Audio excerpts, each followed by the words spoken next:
Welcome to 9V news. నా పేరు సుమలత. ఎన్టీఆర్ జిల్లా గండ్రాయి జగ్గేపేట నియోజకవర్గంలోని గండ్రాయి గ్రామంలో ఎంపీ కేసినేని శివనాథ్ పర్యటన.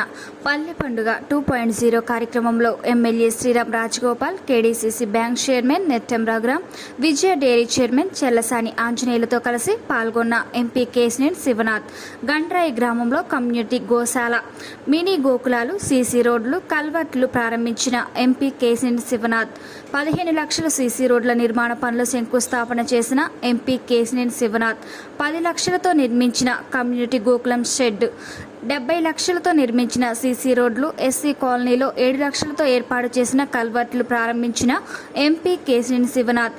సీఎం చంద్రబాబు పాలనలో గ్రామాభివృద్ధి లక్ష్యం, ప్రజాసేవే ధ్యేయం ఎంపీ కేసినేని శివనాథ్ చిన్ని అన్నారు.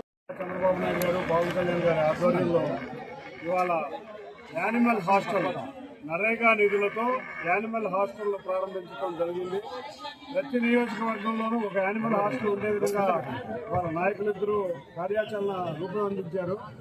కానీ మొట్టమొదటిసారిగా ఎన్టీఆర్ జిల్లాలో ఉన్న 4 గ్రామీణ నియోజకవర్గాలైన జగ్గేపేట, నందిగామ, మైలవరం, తిరువూరులో 4 కూడా కార్యక్రమాలు మొదలైనవి. 4 హాస్టళ్లు కూడా 3 హాస్టళ్లు కూడా త్వరలో ఓపెన్ కాబోతున్నాయి. అన్నిటికన్నా ముఖ్యంగా గండ్రాయిలో ఇవాళ ఈ యానిమల్ హాస్టల్ అంటే ఒక 7-8 మంది రైతులు కలిసికట్టుగా ఇక్కడ తమ పశు సంపదను ఇక్కడ ఉండే విధంగా, అంతేకాకుండా రాష్ట్ర ప్రభుత్వమే కాకుండా విజయ డైరీ వారు కూడా కొన్ని ఫీడ్ కట్టలు కూడా ఇక్కడ సప్లై చేయాల్సి జరుగుతుంది.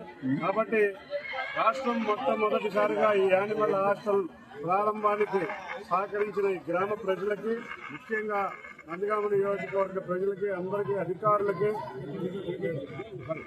జగ్గేపేట నియోజకవర్గ ప్రజలకి, అందరికన్నా ముఖ్యంగా అధికారులు చాలా 15-20 రోజుల్లో, ఇందాక ఎవరైతే నాకు ప్రసాద్ గారు చెప్తున్నారు, 20 రోజుల్లో ఇక్కడ ఈ షెడ్ ఓపెన్ చేయడం అంటే చాలా గొప్ప విషయం. కూడా కంగ్రాచులేషన్స్ తెలియజేసుకుంటూ, ఇదే విధంగా ఎన్టీఆర్ జిల్లా భవిష్యత్తులో మన జీడిపిలో కూడా ఇప్పుడు 2వ ర్యాంకులో ఉన్నాం. ఇటువంటి గ్రామీణ వాతావరణంలో ఇటువంటి వాటిని ప్రోత్సహిస్తే జీడిపిలో మొదటి ప్రాంతాలకు వచ్చే విధంగా ఉంటుందని తెలియజేసుకుంటూ, దీనికి సహకరించిన అధికారులకి, గ్రామస్తులకి, జగ్గేపేట నియోజకవర్గ ప్రజలకి, ముఖ్యంగా మా ఎమ్మెల్యే శ్రీరామ్ తాతయ్య గారికి, రంగారాం గారికి, విజయ డైరీ చైర్మన్ ఆంజనేయులు గారికి, విజయ డైరీ సిబ్బందికి అందరికీ ధన్యవాదాలు.